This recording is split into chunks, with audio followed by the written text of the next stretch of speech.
Assalamualaikum warahmatullahi wabarakatuh. Alhamdulillahirabbil alamin. Wassalatu wassalamu ala Rasulillah Sayyidina Muhammadin wa ala alihi wa sahbihi ajma'in, amma ba'du. Pertama, marilah kita panjatkan puja dan puji syukur kehadirat Allah SWT karena kita diberi kesehatan, karena kita diberi ketetapan iman untuk mengikuti pelajaran Al-Quran hadis pada pertemuan hari ini. Kedua kalinya, sholawat ma'asalam semoga tercurah kepada Nabi besar Muhammad Sallallahu Alaihi Wasallam yang telah menuntun kita dari zaman jahiliyah menuju zaman yang terang benderang, yakni dinul Islam wal iman. Anak-anak, pada pertemuan hari ini saya akan membahas masih pada bab kedua tentang kusandarkan aktivitasku kepada Allah Subhanahu wa Ta'ala. Sebelum kita memulai pembelajaran hari ini, kita baca basmalah bersama-sama terlebih dahulu. Bismillahirrahmanirrahim. Pada pembahasan hari ini, Bulfa akan membahas dua poin, yaitu tentang Quran Surat Al-Falaq dan yang kedua Quran Surat An-Nas. Perlu diketahui, dua surat ini disebut surat Al-Mu'awwidzatain. Kenapa? Karena dua surat ini berisi tentang intinya yaitu mengandung perlindungan kepada Allah SWT. Untuk itu saya akan bahas satu-satu terlebih dahulu. Yang pertama yaitu tentang Quran Surat Al-Falaq. Kita dengarkan bacaan Quran Surat Al-Falaq bersama-sama terlebih dahulu. Bismillahirrahmanirrahim. Qul a'udzu birabbil falaq min syarri ma khalaq wa min syarri ghasiqin idza waqab wa min syarri naffatsati fil 'uqad wa min syarri hasidin idza hasad. Quran Surat Al-Falaq merupakan surat yang ke-113. Al-Falaq artinya waktu subuh. Terdiri dari 5 ayat. Untuk yang pertama, Qul a'udzu birabbil falaq. Katakanlah aku berlindung kepada Tuhan yang menguasai subuh. Jadi Al-Falaq di sini, nama Al-Falaq diambil dari ayat pertama, artinya adalah waktu subuh. Kita bahas kandungan per ayatnya. Ayat pertama berisi tentang tauhid rububiyah. Karena kita berlindung pada Allah, tidak ada tempat untuk kita berlindung kecuali Allah. Allah itu yang menguasai waktu subuh. Kemudian pada ayat kedua, kita berlindung dari kejahatan makhluk. Kita tahu semua makhluk itu bisa memberikan manfaat kepada kita. Akan tetapi makhluk juga bisa memberikan bahaya terhadap manusia. Seperti api. Api itu bermanfaat, bisa untuk memasak, bisa untuk membakar sampah. Tuh. Akan tetapi api juga bisa berbahaya kepada manusia. Jadi bisa ada yang bermanfaat dan juga bisa membahayakan. Karena itu kita berlindung kepada Allah dari kejahatan makhluk. Itu hanya satu contoh ya yang Bulfa beri. Selanjutnya pada ayat ketiga, kita berlindung dari kejahatan malam apabila gelap gulita. Kita tahu kemampuan manusia melihat itu terbatas. Kalau kondisi keadaan gelap gulita, kita sudah tidak bisa melihat. Karena itu ada bantuan cahaya. Kalau ada cahaya kita bisa melihat.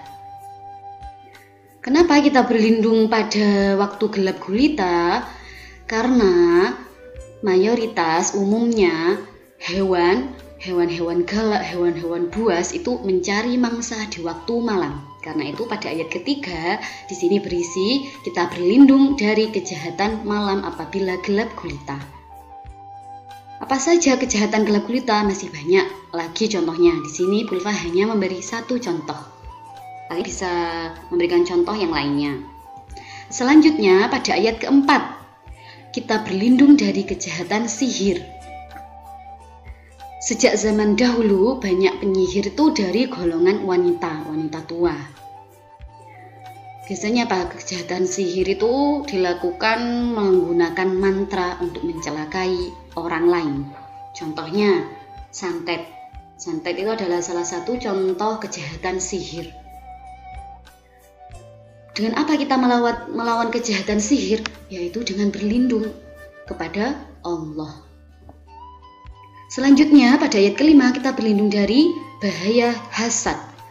Hasad itu siapa? Orang yang mempunyai sifat hasud. Sifat hasad di sini kalau tidak terkendali juga dapat membahayakan orang lain. Jadi iri yang berlebihan itu bisa membahayakan pada orang lain. Hati-hati ya, jangan sampai mempunyai sifat iri. Karena apa? Kalau sabdanya Nabi Muhammad, kalau orang yang punya sifat hasud itu ibarat api yang membakar kayu bakar. Jadi apa? Bisa menghilangkan semua kebaikan yang kita perbuat. Hati-hati dengan sifat hasud. Itu penjelasan tentang Quran surat Al-Falaq. Intinya tadi berlindung dari yang saya sebutkan tadi untuk ayat pertama.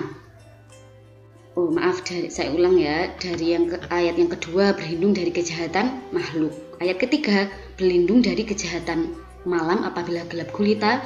Yang keempat berlindung dari kejahatan sihir. Dan yang terakhir berlindung dari bahaya hasad. Sudah. Selanjutnya kita akan mempelajari Quran surat An-Nas. Kita dengarkan bersama bacaan Quran surat An-Nas.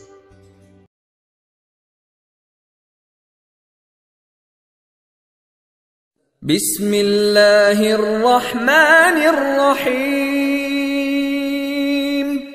Qul a'udzu birabbin nas, malikin nas, ilahin nas, min syarril waswasil khannas, alladzi yuwaswisu fi sudurin nas, minal jinnati wan nas.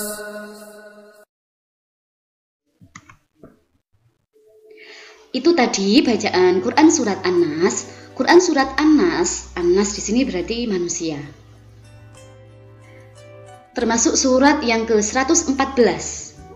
Terdiri dari 5 ayat. Diambil dari kata pertama ya. Qul a'udzu birabbin nas. Aku berlindung kepada Tuhan yang memelihara dan menguasai manusia. Kita akan pelajari kandungan dari per ayatnya. Ayat pertama memberi petunjuk karena kita berlindung kepada Allah. Ini di sini berisi tentang tauhid rububiyah. Qul a'udzu birabbin nas, kita berlindung pada Allah yang menguasai manusia. Memberikan petunjuk bahwa manusia itu adalah makhluk yang lemah. Mengakui kelemahannya dan mengakui bahwa Allah adalah Tuhan yang maha besar. Di sini mengandung tauhid rububiyah. Allah yang menguasai manusia. Selanjutnya ayat kedua, Malikin nas, Allah adalah rajanya manusia. Raja karena Allah adalah rajanya manusia, Dia yang berkuasa dan mengatur manusia yang ada di alam semesta ini. Jadi ayat 1 dan 2 sama-sama mengandung tauhid rububiyah.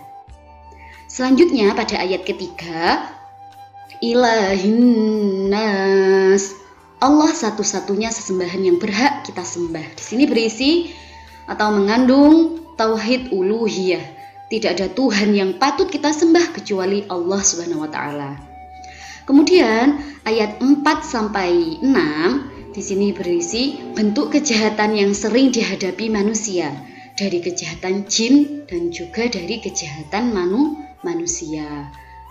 Kedua makhluk ini, jin dan manusia, merupakan makhluk yang di bawah kekuasaannya Allah. Karena itu sepatutnya, sepantasnya kita berlindung hanya kepada Allah Subhanahu wa Ta'ala. Sekian untuk penjelasan Quran hadis pada hari ini. Semoga apa yang kita pelajari bisa memberikan manfaat pada kita sendiri dan juga bisa memberikan manfaat pada orang lain. Semoga bermanfaat. Kita akhiri pembelajaran pada hari ini dengan bacaan hamdalah bersama-sama. Alhamdulillahirabbil alamin. Wassalamualaikum warahmatullahi wabarakatuh.